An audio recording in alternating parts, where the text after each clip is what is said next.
بسم الله وزاهر محمد كسر وذا جنالك فيديو عن هذا دونا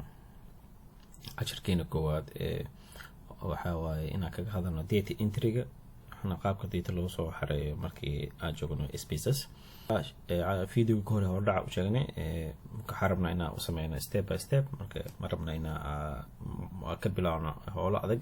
marka maadaama aan koorso aan talagalna dadka hadda ku cusub SPSS-ka marka waxa wadaynaa qaab yar oo loo fahmi karo qofkana ay fahmi karaan marka SPSS wuxuu leeyahay window-gan uu leeyahay marka waxa uu muhiimsan horta qaybtan data view ay variable view data view waxa waaye meesha data entry ka sameynayso halka variable view oo yahay xagga variableskaga ama xogtaada meesha ka soo muuqanayso marka muhiimadu waxa waa before entry intaan sameynin waxa waajib ah in marka hore aad tagto variable view oo marka variable view tagto waxa u baahan tahay marka hore inaad create gareyso mataqaana variable ka rabto iyo qaabka u rabto marka before in data entry ga bilaabin waxa rabaa inaan sheego hota Windows kan hadda all active maaha marka laga reebo midkan naftigiisa ma shaqeynaya iyo midkan laga reebo recall-ka laakiin kulligood waa ka wada hadalnaa before laakiin waxa rabaa inaan ka hadalno xagee laga soo furnaa file-ka marka ma new-ga open u leeyahay marka waxa filaa just wuxuu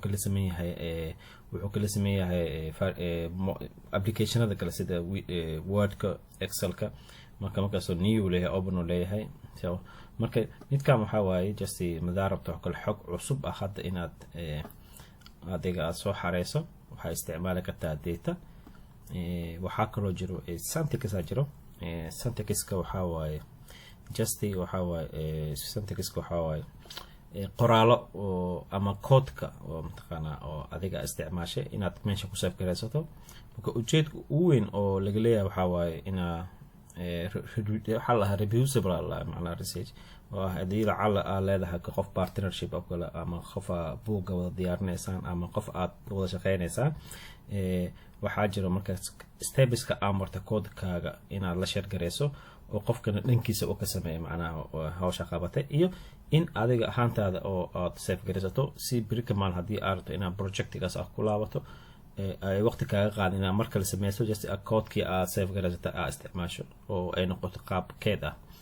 marka waxa kaloo jira output jira output-kan just asna ka hadal doonaa marka syntax-kii output-ka si gooni ah u hadal doonaa iyaga oo detail ah output-kan waxa waaye in aad wixii aad soo saarto output-ka aad si gooni u save gareysato si aad ula wadaagto qofka kula shaqeynaya ama qofka aad wax isla wadeen taasina waxay fududeynaysaa in qofku uu si easy leh u arko marka intaas jirto oo data ah marka aad tagto mataqaana before aan tagin new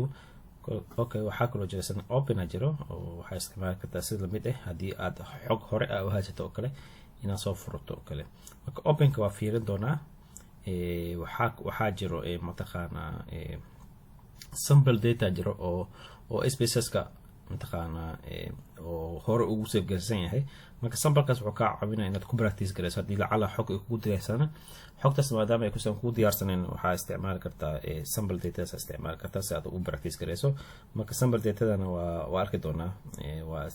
waa isticmaal doonaa si inuu noqoto macnaha practice ahaan aan ku ogaano marka rabna inaan waxyaalaha qaar aan sameyno teeda kale important ma jira hadii aad import data oo kala hada u baahan tahay data inaad soo gasho laakiin iyagana waxa uu hadal doonaa qaab gooni ah uu hadal doonaa oo foreign data oo data-ooyinkan SPSS ka laakiin oo asana la isticmaali karo in asana ka hadal doonaa marka hadii aan tagno kale new data kale just waxa isoo furmaayo new data oo code-ka ah just marka intaan taaganahay marka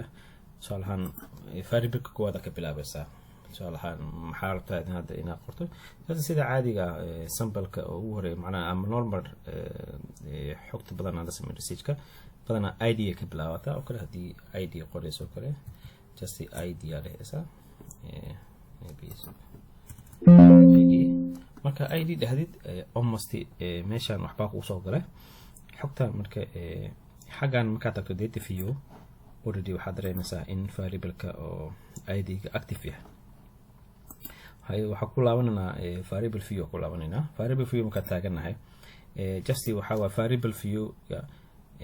id-ga numberka waa soo gelina name-ka. type-ka rabnaa inaan fiirino. marka type-ka wuu badan yahay laakiin mar raba inaan waqti kaa cuno. intaan dhan xataa video hore ugu soo hadalgito oo aad u sharaxay, laakiinse haddaa rabto deedka oo kale, haddaa rabto lacag finance oo kale ka hadlaysid, laakiin labada ugu muhiimsan waxaa waaye inaad aado numeric iyo string waaye. numeric waxaa waaye waa quantitative waaye. quantitative hadduu yahay variable-kaaga oo variable number la xiriiriyahay. meeshaan laakiin ma kala qaadayo macnaha dee quantitative-ka oo kale continuous discrete ma kala qaadayo, laakiin just in waxaa waaye oo number ah, wax kastoo number ah haddaa rabto inaad isticmaasho waxaa gelinaysaa numeric. wax kastoo qoraal ahna hadaa isticmaasho waxaa dhahaysaa string. marka anaga waxayna maadaama uu yahay hadda id uu yahay number yahay just ay numerica ku dhaafaan. kan just wax weyn maaha, just within-ka wuxuu cadeynaa hadba cabirka iyo length-ga oo mataqaana oo variable-ka. decimal-ka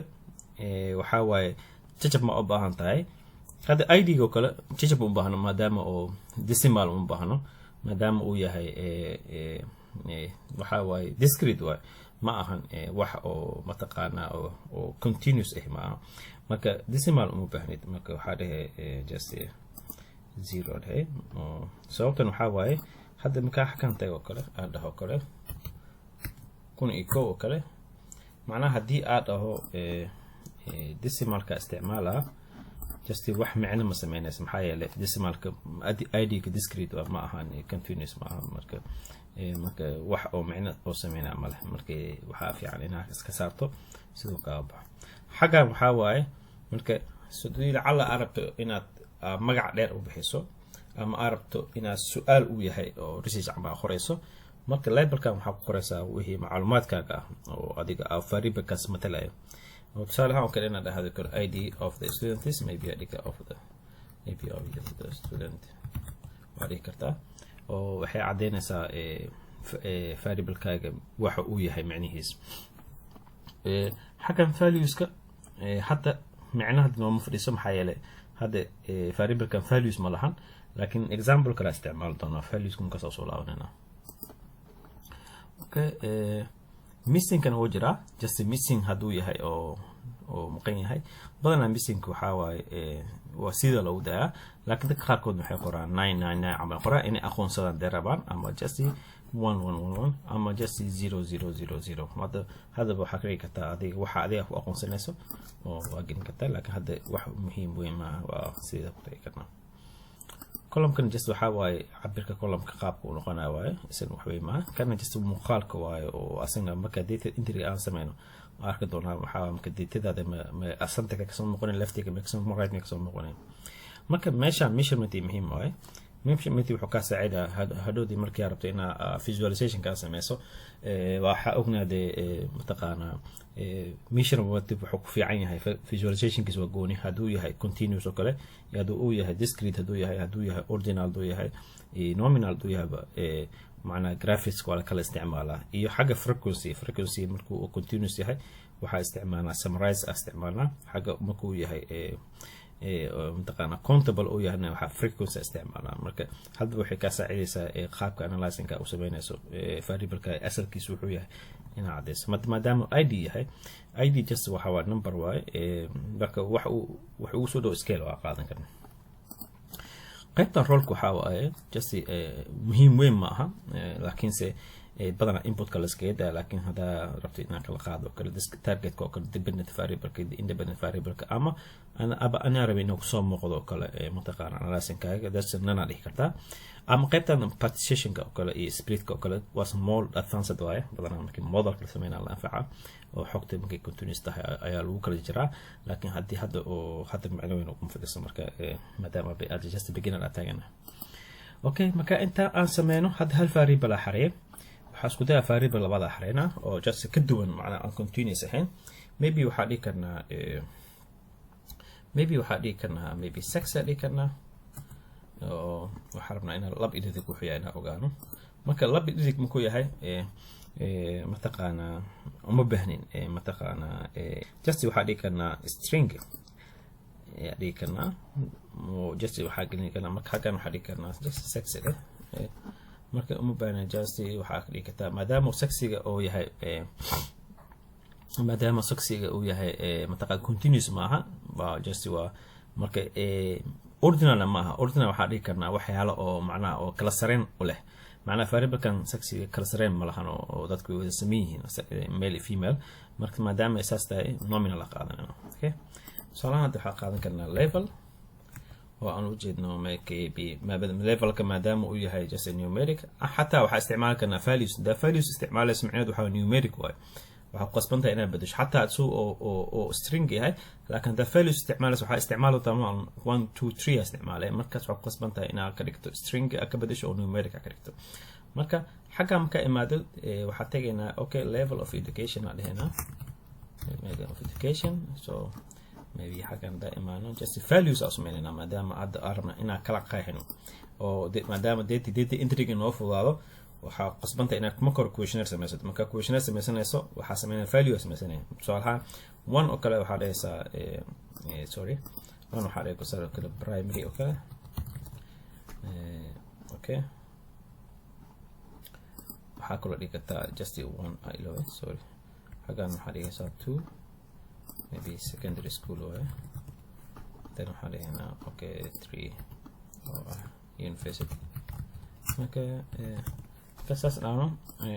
almost waxaa leenahay values aan leenahay marka values kan wuxuu ka caawinaa marka data entry ga sameynayso ama questionnaire ka sameynayso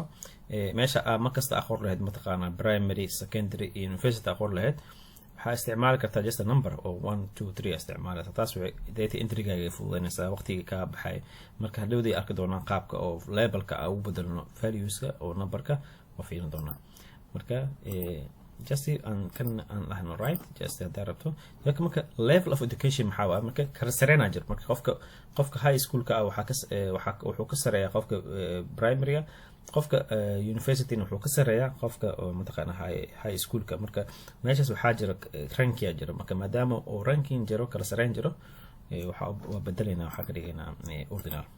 okay marka intaan sameeyno just intaan simple waayo marabna video dheeraado just xagana imaanaysa marka xaga imaado already variable ka wada muuqda hadda meeshan qaybtan waxa waa qaybta aad xogta aad gelin leedo waa qaybta hadda oo variable ka inaad soo samaysto waa ka soo dhamaanay qaybtana imaanayna markaas waxa sameeynaa in aqoon su'aalahan inaan dhahno kale 1002 marka adii 5 observation sameeynaa okay marka intaan dhahno qofkan already wuxuu yahay 182 saxi ma sameynin maadaama oo aan ka dhignay mataqaana string waxa qasbanahay inaan qorno qaab oo qoraal ah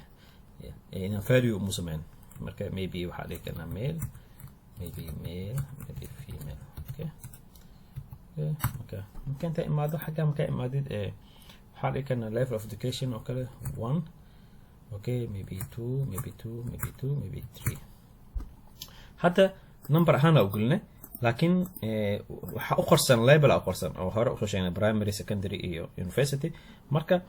bottom kana jiro oo laha value labels marka wuxuu soo muujinayaa value gaaga ugu qorsanayo marka hada taabato kale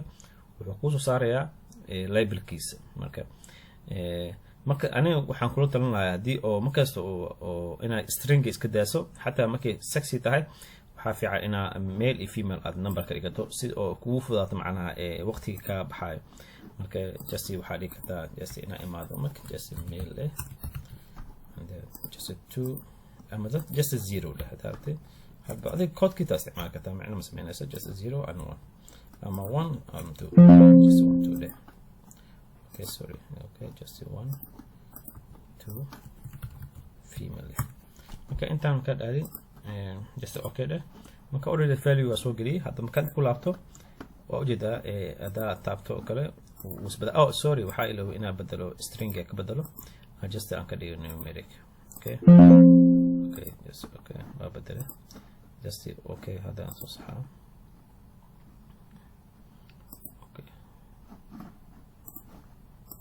okay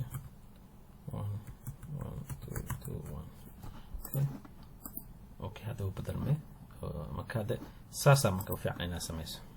waxaa ku dar karnaa age ku dar karnaa, waxaa ku dar karnaa mataqaanaa any variable arabta ku diraysaa.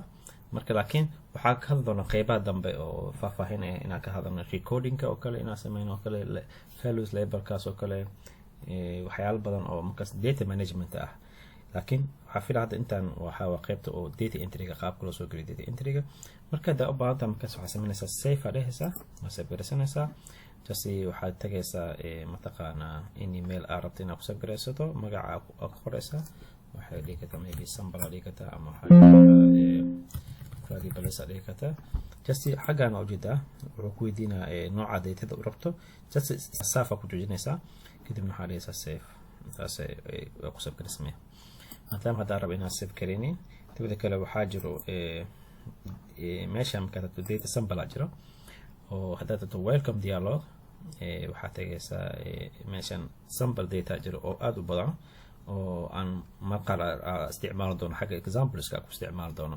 marka asigana waa isticmaali kartaa haddii xog aysan ku diyaarsaneen waa ku practice garan kartaa haddaad practice rabto. marka data aad fara badan waaye, qaarkood waxay ka hadlayaan crime-ka, qaar waxay ka hadlayaan transportation, qaar cars ka hadlayaan, qaar waxay ka hadlayaan health. marka inay data adiga markaas adiga xiiseynayso ama fieldigaaga uu yahay waa ku practice garan kartaa. haddii lacala oo welcome dialog oo versionka lahayn waxaa sameyn kartaa just open dheh, waxaa tagtaa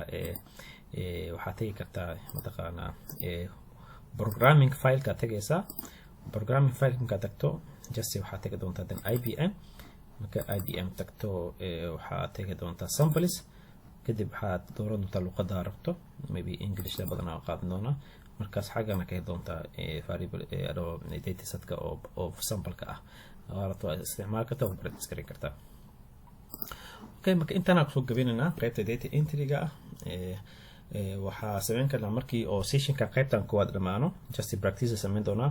data oo excellent soo diri doonaa oo wixiisa iyo questionnaire. marka waa practice grade doontaa insha Allah. just easy way ma dhib badno. marka wixii aad fahmaysan committee kusoo qor. saasi nabadgelyo. asalaam.